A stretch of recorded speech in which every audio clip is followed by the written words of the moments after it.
जिन हाथों में किताबें होनी चाहिए थी, उन हाथों में भीख की चंद रोटियां हैं। जो बचपन हर गम से बेगाना होता है, उस बचपन पर दुखों का पहाड़ टूट पड़ा है।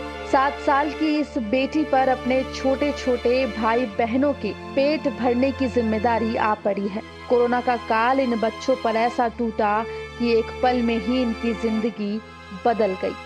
पहले कोरोना ने पिता को छीन लिया और फिर माँ की ममता भी कोरोना ने इनसे दूर कर दी।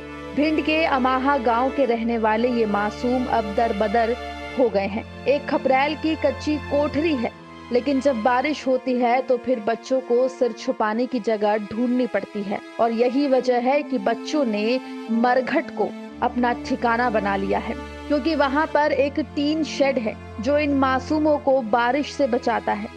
जिस उम्र में बच्चों को डर लगता है, उस उम्र में इनके आसपास चिताएं जलती हैं।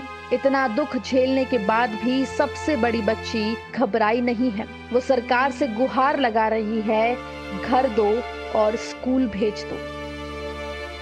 मम्मी की जनवरी में हुई थी और पापा की मार्च में। कैसे हुई थी? कोरोना में। अच्छा, तब से क्या स्थिति है आपके घर की, और कितने भाई बहन हैं आप कुल मिला के? 4 भाई बहन हैं और गांव से मांग ले आते और खाते। अच्छा, रहने के लिए क्या है? एक कच्ची मड़िया है। अच्छा, कच्ची मड़ैया में रहते हैं आप? हाँ। अच्छा, और कभी बरसात वगैरह होती है तो मरघटा में सोते हैं। अच्छा, तो शासन द्वारा कोई मदद के लिए कोई अधिकारी आपके यहाँ आए? नहीं। गांव में कैसे जाती है आप मदद मांगने? गांव में जाते हैं रोटी मांगने। सब भैया सबको लेके? हाँ। तो गांव वाले कैसे मदद करते हैं? रोटी देते हैं और बैठाते हैं, चौंट खाते हैं। अच्छा, कपड़े वपड़े भी देते हैं? कपड़े देते हैं। मतलब पूरा गांव मदद कर रहा है आपके? हाँ। अब आपको क्या मदद की ज़रूरत है? अब बस एक घर चाहिए, नल चाहिए और लेटरिन बाथरूम चाहिए और पढ़ाई। 5 बच्चों में सबसे बड़ी बच्ची है, जिसकी उम्र 7 साल की है, जबकि बाकी की उम्र 5 साल, 3 साल, 2 साल और 7 महीने है। वो तो भला हो इस गांव के लोगों का। गांव वाले इन बच्चों को भूखे पेट नहीं सोने देते, रोजाना भोजन देते हैं और 7 माह के बच्चे के दूध का भी इंतजाम करते हैं। दूध वूध दे देते छोटे बच्चे के लिए, बिस्कुट वगैरह दे देते, त्योहार को खीर पूरी सब कुछ दिया। किस तरह का आपको महसूस होता है? जिस तरह अच्छा बच्चों लगता है, की जैसे अपने बच्चे वो बच्चे हैं छोटे छोटे, उनके माँ बाप नहीं हैं। कितने महीनों से आप मदद कर रहे हैं? जब से इनके माँ बाप खत्म हुए। गांव से रोटी मांग के भीख मांग के उनका भरण पोषण हो रहा है। तो ये कहाँ रह रहे हैं ये अभी? अभी इसी मंडली में रह रहे हैं, लेकिन जब बरसात होती है तो ये मरघट में जो टीन सेट है वो उसका सहारा लेते हैं। बगल में चिताएं जलती हैं और ये वहीं बैठते हैं। तो कैसी दयनीय स्थिति है, आपको कैसा महसूस होता है? और बहुत भारी दुख होता है। कोई अधिकारी इनकी मदद के लिए आया? अभी तक कोई अधिकारी नहीं आया।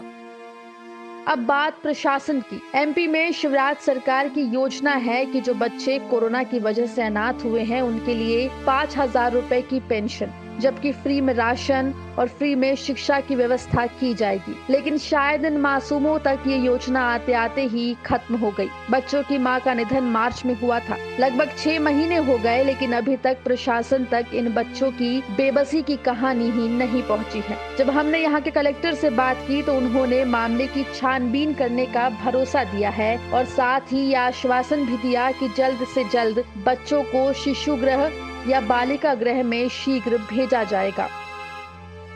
वो 5 जो बच्चे हैं तो उन तक हमारा महिला बाल विकास का जो टीम पहुंच गया है। संरक्षक अधिकारी है, वो उनका जो टीम का जो सोशल सर्वे और उनका जो फैमिली सर्वे है, ये दोनों सर्वे भी कर दिए हैं। अभी उनका जो दादा के पास ये 5 बच्चे उनके साथ रहती है और उनका दादा को भी काउंसलिंग किया जा रहा है और इन बच्चों को ससुरक्षित जल्दी ही हम शिशु गृह या बालिका गृह में शिफ्ट करने का तैयारी में हैं।